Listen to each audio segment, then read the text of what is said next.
देखिए ये शरद जी, तुलसी इसमें पे अटैक जो हो रहा बात। है, ये तुलसी पे अटैक हो रहा है या भाजपा पे अटैक हो रहा है, ये तय करना पड़ेगा। निश्चित तौर पर ये तुलसी पर अटैक मुझे उतना नहीं लगता। हालांकि सोशल मीडिया पर तुलसी को तुलसीदास दुबे लिखा जा रहा है, तो निश्चित रूप से उनकी उस जाति पर और जो वर्ण व्यवस्था को लेकर के उनकी सोच है उस पर हमला है। मुझे लगता है हम्म। व्यक्तित्व पर हमला उस तरह से नहीं है। लेकिन हम्म। भारतीय जनता पार्टी जिस तरह की राजनीति कर रही है उसमें वो ये दिखा रहे हैं कि रामचरितमानस पर हमला हो रहा है या राम के चरित्र को लेकर के ये बातें हो रही, तो वो धार्मिक मुद्दा बना दे रहे हैं। मुझे लगता है कि न तो हम्म। अखिलेश यादव ने, न स्वामी प्रसाद मौर्य ने, और न ही कहीं सोशल मीडिया पर राम कथा को लेकर के या रामचरितमानस को लेकर के वो हमला नहीं है, और ना ही उसको डिफेम करने की कोशिश हो रही है। वो हम्म। सवाल उठाए जा रहे हैं, और सवाल वो केवल जाति, वर्ण और स्त्री के प्रसंग पर है। और हम्म। क्या स्वामी प्रसाद मौर्य ने पूछा या प्रोफेसर चंद्रशेखर ने जो बात कही या सोशल मीडिया पर जो बातें हो रही है वो मुझे लगता है कि कहीं से भी गलत नहीं है। हाँ, ये बात जरूर है क्योंकि राजनीति उस पर हो रही है तो सवाल उठ रहे हैं, हम्म। और इसलिए सिर्फ फुटबॉल हो रहा है। योगी जी ने हाँ। जिस बात को कहा, और अगर योगी जी की पृष्ठभूमि देखें तो वो गोरखनाथ मठ से आते हैं। वो नाथ परंपरा जो जातिवाद का विरोध करती थी, जो अपने आप में सेकुलर थी, जो धार्मिक आडंबर का विरोध करती थी, जो आपके चारित्रिक शुद्धता की बात करती थी, वो नाथ परंपरा में योगी जी मुख्यमंत्री हैं आज की तारीख में। और जब हम्म। योगी जी से पूछा गया तो उन्होंने कहा कि मैं उनको नहीं बताऊंगा। योगी जी हाँ। तो दो भूमिका में है, वो मठ के मठाधीश भी है और उत्तर प्रदेश के मुख्यमंत्री भी है। मुख्यमंत्री हम्म। होने के नाते मैं मान लेता हूं कि चलिए वो न बताएं, लेकिन एक मठाधीश होने के नाते, एक सन्यासी होने के नाते तो उन्हें बहुत स्पष्ट करना चाहिए था। अगर या तो वो कहें कि रामचरितमानस को लेकर के हमारा कोई चिंतन नहीं, नाथपंथियों हम्म। का कोई संबंध नहीं है उसका, ये भी उनका एक हम्म। जवाब हो सकता था। लेकिन जब वो ये कहते हैं कि वो और उनकी कोई समझ नहीं है और मैं उनको नहीं समझाऊंगा, इसका मतलब सीधा ये है कि जो सवाल उठाए जा रहे हैं वो सवाल अपने आप में सही है। और योगी जी, जो अखिलेश ने कहा कि मैं शूद्र हूं, तो शूद्र को जवाब नहीं देना चाहते, कोई जरूरत ही नहीं हाँ। है। इस दौर में हम्म। शूद्र अगर पढ़ लिख गया, और इसीलिए नहीं पढ़ने दिया गया। अब आप पूरे उस 2000 साल को देखिए उठा करके कि वो हम्म। वेद का पाठ सुन नहीं सकता, पढ़ना तो दूर की बात।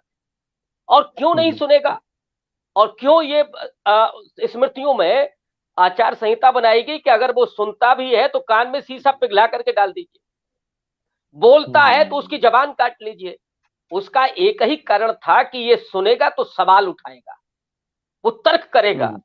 और मैं थोड़ा और पहले ले जाऊं, गार्गी और याज्ञवल्क्य के बीच जो संवाद हुआ है उसके पहले स्त्रियां पढ़ती भी थीं, विचार विमर्श भी करती थीं।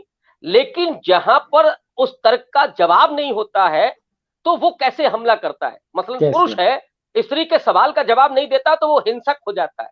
और यही हम्म। याज्ञवल्क्य ने कहा कि अगर अब तुम ज्यादा आगे बोलोगी तो तुम्हारा हम मुंड धड़ से अलग कर देंगे। और अलग उसके कर बाद दे। आप देखिएगा कि स्त्रियों की जबान और स्त्रियों की जो पूरी चिंतन परंपरा है वो वहां से खत्म होते हुए दिखाई पड़ती है। तो वैसे ही शूद्र और अछूत के साथ एक समस्या तो मुझे ये लगती है कि अब अखिलेश बाबू कितना समझते होंगे मुझे नहीं पता, लेकिन हम्म। शूद्र और दलित को लेकर के ही बहुत सारे लोगों का कॉन्सेप्ट क्लियर नहीं। वो दलितों को हम्म। शूद्र समझ रहे हैं, जबकि शूद्र आज हाँ। के संवैधानिक व्यवस्था में ओबीसी है, और जो दलित है वो एससी है, वो बिल्कुल स्पष्ट है। तो ये हम्म। जो आज की राजनीति है मुझे तो नहीं लगता है, जैसे अरुण जी ने कहा कि लोहिया ने बात की राम कथा की। राम इस लोक के नायक हैं, राम का संबंध राजनीति से नहीं था।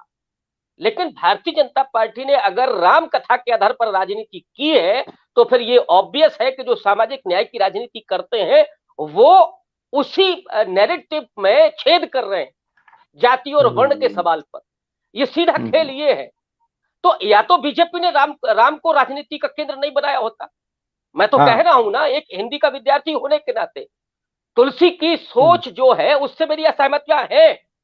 लेकिन एक हिंदी का राइट। विद्यार्थी होने के नाते मैं ये मानता हूं कि तुलसी हिंदी के बड़े कवि हैं। हम उनको पढ़ते भी हैं, पढ़ाते भी हैं। लेकिन उनके जो राम है, और सिर्फ तुलसी के राम नहीं है, इस देश में 300 रामायण है और उनके जो राम है जिनके चरित्र लगातार बदलते रहे हैं। अब शंभुक वध को ही उठा लीजिए, वाल्मीकि रामायण में, भवभूति के रामायण में और तुलसी के रामचरितमानस में बुनियादी अंतर है।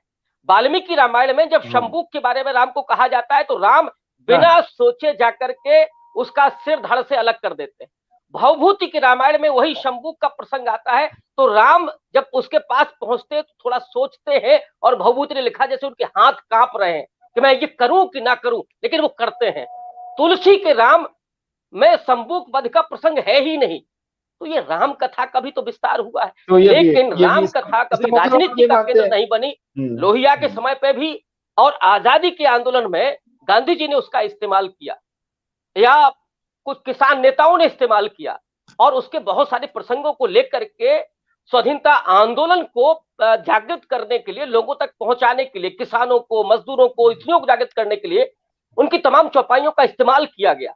लेकिन बीजेपी और आरएसएस ने जो किया है तो ऑब्वियस है कि अब जो प्रतिपक्षी राजनीति है वो भी पलटवार करेगी, और ये आज का नहीं है, ये 2024 के लिए पूरी पिच बनाई गई है, जिसमें जब मंदिर का उद्घाटन होगा, उसमें इवेंट जो होगा, उसमें रामचरितमानस का पूरे देश में जिस तरह से पाठ होगा, उस पाठ को काउंटर करने के लिए वे जाति के सवाल उठाए जा रहे हैं कि ये जो बीजेपी की पॉलिटिक्स है, जो हिंदुत्व है, वो शूद्र और दलित के साथ अन्याय करने वाला है, उनके अधिकारों का क्षरण करने वाला है। अब अखिलेश यादव हिंदू नहीं है क्या, या यादव हिंदू नहीं है क्या? इसका मतलब तो इसका वो भी हिंदू है, लेकिन अगर वो अपने अधिकारों की बात, शरद जी बस आखिरी कमेंट, अगर वो अपने अधिकारों की बात करते हैं, अगर वो अपने मनुष्यता की बात करते हैं, तो फिर वो हिंदू नहीं है।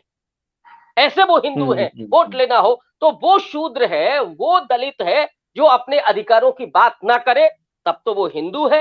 और जैसे ही वो अपने अधिकारों की बात करता है, अपने ऊपर ढाए गए जुल्मों के सवाल उठाता है, तो फिर वो हिंदू नहीं रहता है, वो फिर मिलेच्छ हो जाता है। अगर मैं उस भाषा में बात करूं, वो फिर आपके लिए देशद्रोही हो जाता है, टुकड़े टुकड़े गैंग हो जाता है, और न जाने क्या क्या हो जाता है। मैं योगी आदित्यनाथ की उस टिप्पणी में वही भाव देखता हूं जो एक वर्णवादी का शूद्र के प्रति होता है कि मैं जवाब नहीं दूंगा, ये जवाब के लायक नहीं। ठीक।